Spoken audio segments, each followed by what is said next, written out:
কুটনি বৌদির বাড়ি যাচ্ছি। বাবারে বাবা, ঝগড়া করার জন্য আগে থেকে রেডি হয়ে বসে থাকে। আর গেলে পরে যা মারধর করে কি আর বলবো, সেটার মুখে বলা যাবে না, তোমরা তো দেখতেই পারবে। আর এখানে দেখো পিসিমণি কত সুন্দর গাছ লাগিয়েছিল। পিসিমণি বাড়িতে গেছিলাম কারণ পিসিমণির কাজ ছিল।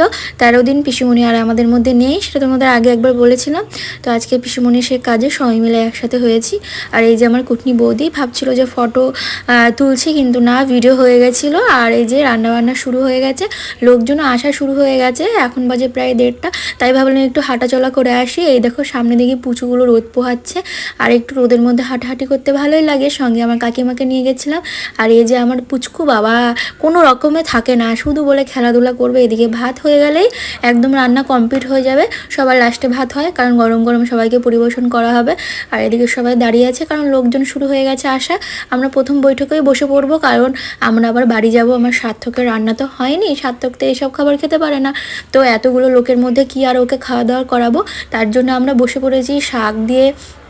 শাক তো দেবে, শুক্তো, তারপরে এখানে আছে ডাল, তারপরে আছে ফুলকপির তরকারি ছিল, অনেক কিছুই ছিল। আর দেখো আমার মা যখনই আমি এরকম ফাঁকা করে রাখি, বলে কি রাজমিস্ত্রি এসে ফাঁকা করে রাখে না, যে সিমেন্টগুলো জল দেয়, সেরকম। যাই হোক, খাওয়া দাওয়াটা বেশ ভালো মতো হলো, তারপরে আমরা চলে এসেছি।